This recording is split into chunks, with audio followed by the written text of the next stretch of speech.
Bonjour à tous et bienvenue dans cette nouvelle vidéo. Aujourd'hui, nous allons parler des display grid, c'est-à-dire c'est des modèles de mise en page qu'on appelle grid en CSS qui va nous permettre de faire une mise en page qui est proche de celle de Flexbox, mais qui a un peu une spécificité beaucoup plus large que celui de Flexbox. En fait, comme je vous l'ai dit dans l'autre vidéo sur les Flexbox, en fait, ce sont des manières de mise en page qui vont s'approcher, qui vont permettre de piloter la mise en page des éléments enfants à partir des éléments parents. Ça veut dire que c'est les parents qui vont dicter ce que les enfants vont faire exactement. Alors, sans plus tarder, nous allons commencer. Ici, j'ai déjà ouvert ma page HTML. Il y a sur mon éditeur de texte, j'ai ouvert ma page HTML. J'ai créé une structure de base d'une page HTML. Et de l'autre côté, il y a le navigateur web qui me permet de voir ce que je fais à partir de mon code. J'ai juste démarré un serveur live server de VS Code. C'est une extension que vous pouvez installer facilement en allant sur la partie extension de VS Code. Alors, sans plus tarder, nous allons commencer. La première des choses que nous allons faire, comme je vous ai dit, on va piloter la mise en page des éléments enfants à partir des parents. Donc, la première des choses, nous allons commencer par créer des parents. J'ai créé un div, je lui donne la classe parents grid. Ensuite, je vais créer 5 enfants. Je vais créer div. Je mets grid child. Ensuite, je vais multiplier par 5. Ça veut dire que je vais avoir 5 enfants. Là, j'ai 5 grid child. Ensuite, je vais aller dans les CSS. La première chose que je vais faire, je vais prendre la classe du parent. Je vais donner parent grid. Donc, je vais prendre parent grid. Ensuite, les parents grid, je vais lui faire quoi? Je vais lui donner juste un display. Je vais donner le display en grid.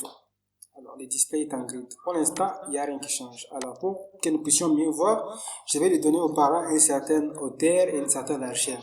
Donc, pour la largeur, je lui donne 100%. Donc, il va remplir l'écran à 100%. Je vais lui donner une height, ça veut dire une hauteur qui sera égale à la moitié de l'écran. Alors, pour que ça soit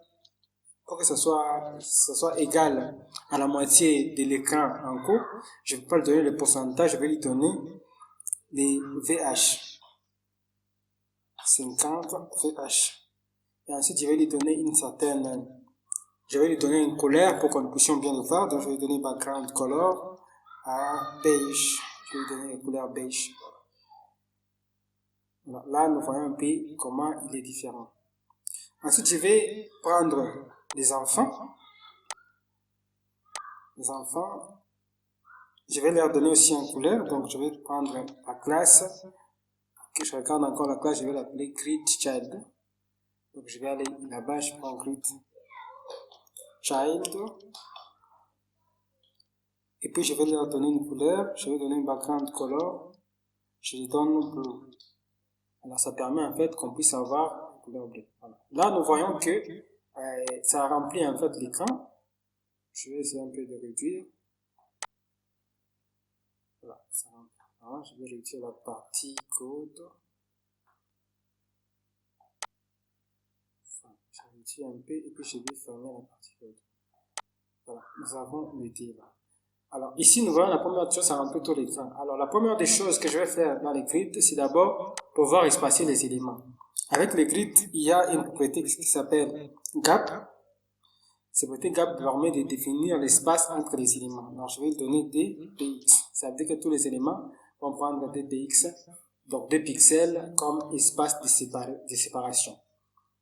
La deuxième chose que je vais faire, c'est pouvoir dire, en fait, dans les grids, je vais pouvoir donner des ordres à mes éléments enfants pour dire sur chaque ligne, vous allez pouvoir vous placer à combien. Alors, ça, c'est ce qu'on appelle grid template column. Grid template column, je vais donner, j'ai dit, dans les grids, pour que nous puissions bien comprendre, il y a plusieurs manières de le faire. Mais moi, je préfère utiliser les fractions. Les fractions, ça veut dire quoi? Ça veut dire que je vais dire que le premier élément va prendre une fraction de l'espace qui est disponible. Le deuxième élément va prendre une fraction.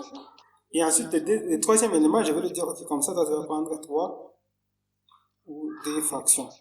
Ça veut dire que l'élément qui est à la troisième position aura 3 fois plus d'espace que l'autre. Alors, qu'est-ce qui va se passer ici quand je donne grid template colonne?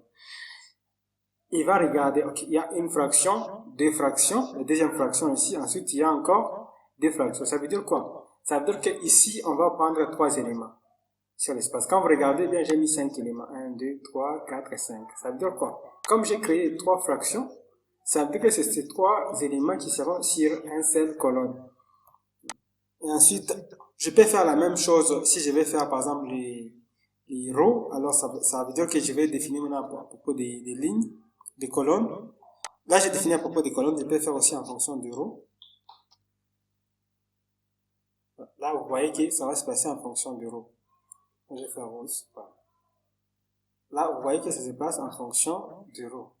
Oui. Maintenant, avec le row, il n'y a pas moyen de bien voir parce que les autres éléments vont se placer en ligne et du coup, on n'aura pas le moyen de bien voir. Donc, je préfère montrer avec les colonnes pour que vous puissiez bien voir comment ça se passe. Alors, si je change, si je me dis, ok, toi, tu vas prendre 4.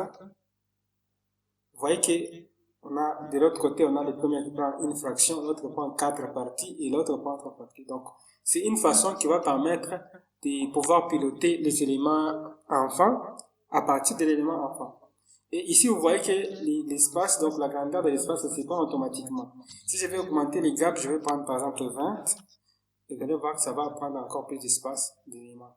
Je peux prendre des enfants, je vais lui dire border radius. Je peux donner par exemple 3 px. Alors, vous voyez que ça prend un peu de radius et c'est une très bonne façon de pouvoir faire des galeries CSS de la plus bonne manière. Vous pouvez le faire avec ça. Je peux diminuer, là je donne 5 px. Là, vous voyez que ça fonctionne très bien. Si vous voulez un peu approfondir vos connaissances dans les grids, vous allez pouvoir aller sur MDN, vous allez voir qu'il y a plusieurs manières, mais là je vous ai montré les bases qui vont vous permettre de faire des grids de manière beaucoup plus efficace.